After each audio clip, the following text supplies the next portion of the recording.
War has a way of turning cities to ashes, dreams to ruins, and yet, amid the chaos, moments of light and human connection still manage to shine through. All the Light We Cannot See by Anthony Doerr is one such story. Two young lives, caught in the tides of World War II, destined to cross paths in the most unexpected ways. This is not just a novel about war, but about resilience, innocence, and the unseen forces that bind us together. In today's video, we'll journey chapter by chapter through this Pulitzer Prize-winning masterpiece, starting with the early lives of Marie-Laure in France and Werner in Germany. Part 0, August 7, 1944. The novel opens not with calm, but with the chaos of siege. St. Malo, the walled city by the sea, braces for destruction. Leaflets flutter down from Allied planes, warning residents to evacuate. Bombers roar across the sky, and the sound of anti-aircraft fire echoes off stone walls. In this fractured moment, we are introduced to the two central figures whose lives will soon intersect. Marie-Laure, 16 years old and blind, shelters with her great-uncle Etienne in their home at 4 Rue Vaubreau. The house, with its locked rooms and hidden radio, becomes her shield against the world. Though she cannot see the destruction outside, she feels it in the trembling walls, in the vibrations that run through the floorboards, in the way silence is broken by the whistle of bombs. She holds tightly to objects that connect her to her father, including the mysterious stone entrusted to him, the fabled Sea of Flames. At the same time, Werner, now a young German soldier, is trapped with his unit in the Hotel of Bees. From deep within its cellar, he listens to the world collapsing above. The boy who once listened to radio waves with wonder now crouches in darkness, his talent for signal hunting turned into a weapon for war.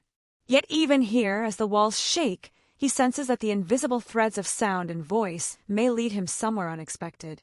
St. Malo itself is described like a living organism, its stone walls and narrow streets both fortress and prison. As bombs begin to fall, the city holds its breath. This opening part plants us firmly in the moment of siege, where two young lives, one hiding above ground and one buried below, wait unknowingly on the edge of meeting. Part 1, 1934. We are taken back to a quieter time before the war reshaped everything. Marie-Laure grows up in Paris with her father, who works as a locksmith at the Museum National d'Histoire Naturelle. She is a curious child, but blindness quickly sets in, forcing her to reimagine the world. Her father becomes her first guide. He builds intricate wooden models of their neighborhood so she can learn the streets by touch. Each walk outside with him is both a test and an adventure. She traces her steps with her fingers on the model before venturing into the real city. This act of modeling becomes more than geography. It is her way of asserting independence in a world eager to pity her. Alongside Marie-Laure's emerging independence is a different story unfolding in Germany. Werner and his sister Jutta live in a grim orphanage in Solferine, a coal mining town where futures are already written. Boys go underground into the mines. Girls become servants. Yet Werner has a gift. He can fix anything. When he discovers a broken radio, he repairs it and unlocks an invisible world of music, voices, and knowledge. For Werner, each broadcast is a lifeline pulling him out of the darkness of his surroundings. Together with Jutta, he listens to French science programs that fuel his imagination. The contrast could not be sharper. Marie-Laure navigating a world she cannot see, and Werner discovering a world that cannot be seen but can be heard. Meanwhile, political tensions rise. In Germany, propaganda and the Nazi movement creep into everyday life. Symbols and rituals replace ordinary routines, and boys like Werner are pulled into Hitler Youth training. His talent with radios catches the attention of influential adults, and he is offered an escape from the mines, a place at an elite military school. It is both salvation and damnation, opening doors to knowledge, but also binding him to a cause he does not fully grasp. In Paris, Marie-Laure's world expands through literature. Her fingers dance across the raised dots of Braille, carrying her to Jules Verne's Around the World in 80 Days. Books open her imagination as the outside world grows darker. Her father whispers stories of a legendary diamond called the Sea of Flames, housed in the museum, said to grant immortality but curse its keeper. This myth lingers like a shadow, binding personal fates to something larger and more mysterious. Part 2, August 8, 1944. The story leaps forward to St. Malo, where war has already ravaged much of Europe. The once picturesque seaside town has become a fortress, bristling with German soldiers and awaiting Allied bombardment. Leaflets flutter down, warning civilians to flee.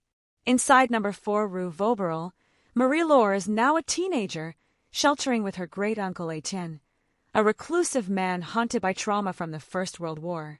The house, with its hidden passages and quiet corners, becomes both a sanctuary and a trap. At the same time, Werner, now a German soldier, is stationed in the city. His days are spent deep in the bowels of the Hotel of Bees, where he and his unit use radio equipment to track resistance broadcasts. The air is thick with fear, not just from the Allies circling overhead, but from the Germans themselves, who enforce loyalty with brutal discipline. Werner, once a boy thrilled by the possibilities of sound waves, is now ensnared by the very technology he once loved. Each signal, he triangulates, could lead to the death of innocents. Above and below ground, both characters endure the siege differently.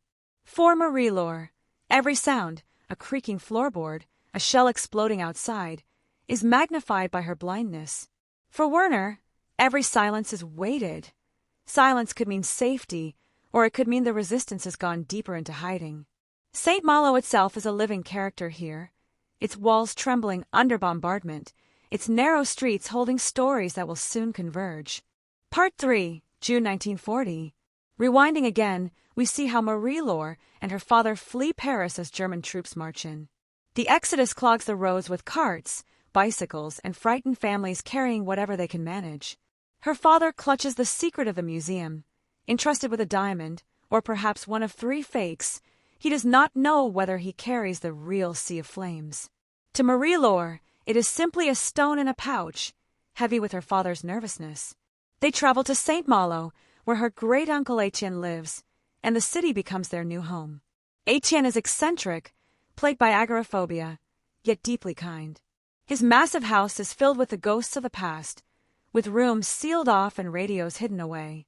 He and his late brother once ran an illegal broadcast, sending out music and lessons across Europe. Though Etienne trembles at the idea of leaving the house, he begins to bond with Marie-Laure, who brings fresh life into his cloistered world. Back in Germany, Werner is admitted to Schulpforta, the Nazi academy. The school is brutal, designed to mold boys into instruments of the regime. Werner's brilliance in engineering is cultivated, but always for military ends. The young boy, who once fixed radios with delight, now calculates trajectories and signal strengths for destruction. Alongside him is Frederick, a gentle soul who loves birds and resists cruelty. Frederick becomes Werner's moral compass, showing that even in places built for indoctrination, resistance is possible. But defiance comes at a heavy cost, and Werner learns that silence can be a form of complicity.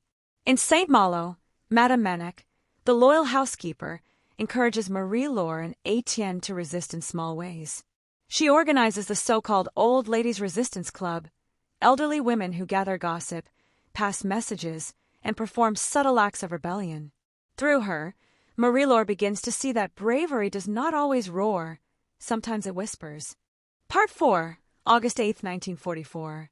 Back in the present timeline of the siege, the tension escalates. The Allies' bombardment grows heavier, shaking the foundations of the city. In the LeBlanc house, Marie-Laure hides a soldier's patrol nearby. She has grown used to living in darkness, but now the war has made the darkness literal. Shutters drawn, candles out, every movement hushed. She clutches her model of the city, tracing routes that might lead to safety if she dares to move. Across town, Werner and his comrades shelter in the cellar of the Hotel of Bees. The walls groan under the assault, dust falling like snow. Down there, cut off from daylight, Werner begins to reflect on the choices that brought him here. Once a boy enchanted by the invisible light of radio waves, he now realizes he is entombed by them, his gift used to silence rather than to enlighten. Folkheimer, his commanding officer, becomes both protector and reminder of the army's iron grip. In that stifling cellar, men wait, unsure whether the next bomb will bury them alive. In these chapters, the threads tighten. Marie-Laure and Werner are physically close, both trapped in the same collapsing city, yet unaware of each other. The invisible forces that have guided their lives, radio signals, myths, stories, are drawing them toward an inevitable crossing. The city above is burning, but below ground and behind closed shutters, lives are still being held in suspense, waiting for a moment of convergence that could alter everything. Part 5, January 1941. The war has deepened its grip, and by now daily life has become a negotiation between survival and despair. In St. Malo, Marie-Laure must contend with the absence of her father, who has been arrested and taken away. His disappearance leaves a void not only in her heart, but in the fragile stability of her world. Her great-uncle Etienne, timid and plagued by agoraphobia, begins to find courage he never thought he had. Marie-Laure herself grows bolder, stepping into the role of silent resistor. With Madame Manic's guidance, she participates in subtle yet dangerous acts of defiance, delivering messages, hiding forbidden leaflets, and even aiding in secret broadcasts. The house at No. 4 Rue Vauberel becomes more than a home. It transforms into a nerve center for small acts of rebellion. The miniature wooden models her father built for her become a metaphorical map of resistance, every street a risk, every hidden corner a chance to outweed occupation. Marie-Laure's blindness makes her movements seem innocent to the Germans, but in reality, she is navigating as skillfully as any soldier. Meanwhile, in Germany, Werner's time at Schulpforta grows more harrowing. His brilliance in mathematics and engineering makes him invaluable, but the school's cruelty gnaws at his soul. He watches boys broken by drills, punished for weakness, forced to become cogs in a merciless machine. His friendship with Frederick, the gentle boy who refuses to participate in brutality, shows Werner the cost of staying human in an inhuman system. Frederick's refusal to conform is inspiring but tragic. It teaches Werner that conscience is possible, but it often carries unbearable consequences. The two storylines, though geographically apart, mirror each other, one blind girl discovering her courage through resistance, and one gifted boy realizing that talent without moral compass can be weaponized. Both are being prepared, in their own ways, for the crucible that lies ahead. Part 6, August 8, 1944. The narrative thrusts us back into the present moment of siege. The Allied assault on St. Malo intensifies. The sound of shelling rattles walls and hearts alike. In her great-uncle's house, Marie-Laure hears every detonation as though the world is collapsing just beyond her fingertips. She hides in the attic, clutching books and shells, waiting for a silence that never seems to come. The darkness around her is complete, yet she fills it with her voice, reading aloud, broadcasting fragments of 20,000 leagues under the sea on the hidden radio. Her voice becomes a beacon, carrying across the collapsing city. Werner, beneath the Hotel of Bees, is equally trapped. The building above him is fractured, and the cellar becomes both tomb and fortress. Folkheimer, Werner, and the few remaining soldiers huddle in suffocating darkness as the rubble closes them in. Werner, once an eager student, now realizes that all his learning and all his obedience have funneled him into this, buried alive in a foreign city, listening for signals of resistance that sound eerily like salvation. His thoughts circle back to the French voices he once adored on his childhood radio. Now, improbably, Marie-Laure's broadcasts drift through the air, a thread connecting their two entrapments. Part 7, August 1942. We return once more to the earlier years of war, where the machinery of occupation grinds on relentlessly. Marie-Laure, older now, takes greater risks as she assists Etienne in covert broadcasts. The house at Rue Vauberel hums with secret transmissions, carrying coded messages to the resistance. For her, each reading is more than words. It is an act of defiance, a refusal to be silenced. Yet the danger grows as German patrols tighten their hold. The townspeople whisper, some betray, and suspicion becomes as deadly as any weapon. In Werner's world, his service deepens. He is no longer just a student at Schulpforta, he is deployed. His task is to track illegal broadcasts across occupied territories, using his brilliance with radios to hunt those very voices that gave him hope as a boy. With Folkheimer leading the unit, Werner participates in missions that end with arrests, sometimes executions. Each signal located is a moral defeat for him, even as it secures praise from his commanders. Yet Werner is torn. He cannot deny his gift for finding signals, and he cannot escape the weight of what following those signals means. Through Werner's eyes, we also see the human cracks in the German war effort. Not all soldiers are monsters. Some are weary, some complicit, some broken by orders they cannot question. The war blurs lines, and Werner begins to understand that survival often requires silence, a silence that eats at his conscience day by day. Marie-Laure's courage and Werner's guilt march in parallel, their trajectories pointing toward an inevitable crossing. The book reminds us that wars are not fought solely by generals and armies, but by children forced into roles they never chose. Part 8, August 9, 1944. The bombardment reaches its most intense point. St. Malo becomes a living Hell's Cape. Buildings crumble, streets collapse into dust, and the air is thick with smoke. Marie-Laure, still hidden in the attic, is utterly alone. Yet she continues to read into the radio, her voice fragile but steady, carrying words across the ruins. The broadcasts are not only acts of resistance, they are acts of survival, affirmations that she is still alive. For anyone listening, they are sparks of humanity amid destruction. Werner, buried under the Hotel of Bees, hears these broadcasts. In the pitch dark, Marie-Laure's voice reaches him as if carried on the same frequency that once awakened his childhood imagination. Her reading of Verne becomes a lifeline, reminding him that beyond war there exists beauty, literature, and innocence worth protecting. It is the first step toward his redemption. Above ground, chaos reigns, but in these hidden spaces, an attic, a cellar, two young lives, once distant, are drawn together by the unseen currents of sound. The invisible light of radio waves, so central to their journeys, becomes the thread that binds their fates as St. Malo burns around them. Part 9, May 1944. As the Allies prepare their assault on France, anticipation hums across the continent. Marie-Laure's days are defined by secrecy and fear, yet also by the constancy of her broadcasts. She continues reading from her beloved books, unaware that her words have reached ears she has never seen. The house at Rue Vauberil is now both sanctuary and prison. The city is locked down, rationed, and crawling with German troops who suspect betrayal at every corner. For Marie-Laure, the act of continuing to transmit is both a lifeline and a rebellion. Each page she turns in Braille feels like resistance. Werner, meanwhile, is nearing his breaking point.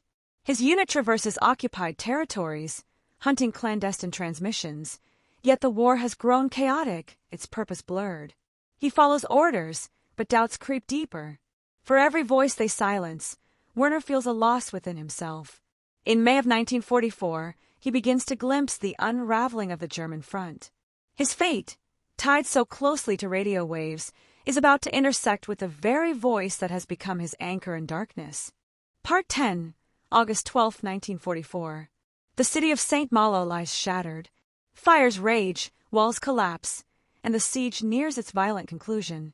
Marie-Laure hides, cornered by soldiers who search relentlessly for the rumored diamond, the sea of flames. She is terrified, yet she clings to her courage, using Etienne's radio to keep her presence alive. Her broadcasts, now more desperate, are filled with fragments of Verne's 20,000 Leagues Under the Sea. In the midst of war's brutality, she insists on sharing beauty and wonder. Werner, trapped beneath rubble, hears her voice clearly. For him, it is no longer just sound, it is salvation. Summoning his strength and his technical skill, he manages to free himself and track the signal to its source. The convergence of their stories, long foreshadowed, finally arrives. Werner enters the house at Rue Vauberil, where he finds Marie-Laure. Their meeting is brief but transformative. He does not see her as an enemy, but as a girl holding on to hope in a ruined world. Protecting her becomes his final act of defiance against everything he was trained to be. Part 11, 1945. The war ends, but its scars are permanent. Paris is liberated, and survivors attempt to gather the fragments of their lives. Marie-Laure, though freed from immediate danger, carries the grief of loss. Her father gone, Etienne's health weakened, and the city forever altered. Yet she also carries resilience. Her story, shaped by courage in the face of fear, points toward survival and remembrance. In Germany, the ruins are even more profound. Jutta, Werner's sister, grows into a woman haunted by memories of her brother. She carries with her the weight of his choices, his brilliance, and his final sacrifice. Through her, we see how war continues beyond battlefields, living on in memory and family legacies. Part 12, 1974. Decades later, the reverberations of the war still echo. Folkheimer, once the towering soldier, lives quietly, burdened by memory. Jutta carries Werner's story forward, visiting places tied to his life and death. Marie-Laure, now an older woman, walks through Paris with the strength of someone who has endured. The threads of the past tug gently at the present: paper airplanes, shells, keys, and the lingering question of a sea of flames. The diamond's fate is revealed, not as a grand spectacle, but as a quiet truth. Objects may carry curses or myths, but it is the people who bear the real weight of history. Marie-Laure's life has not been defined by the stone, but by her courage and the invisible light of human connection. Part 13, 2014. In the modern world, far removed from the rubble of St. Malo, the story finds its echo. Technology has advanced, yet the invisible threads of connection remain the same. Memory is the true inheritance of war. Artifacts and archives keep alive the lives of those who endured, those who resisted, and those who were lost. Marie-Laure, now very old, walks the familiar streets once again. Though blind, she carries the city within her as surely as the model her father once built for her. The world has changed, but the lessons remain. Werner's sacrifice, Etienne's bravery, Jutta's endurance, and her own persistence are woven into a tapestry of remembrance. All the light we cannot see is not a grand tale of armies and strategies, but a deeply human story of two children shaped by forces larger than themselves. It reminds us that even in the darkest times, there are voices that refuse to be silenced. Marie-Laure's broadcasts, Werner's listening, Etienne's courage, and Jutta's remembrance illuminate the truth that light exists even when unseen. The novel shows us that resilience is found in small acts of bravery, and that even amid the ruins of war, the invisible connections between people endure. This is the light we cannot see, and the light we must never forget.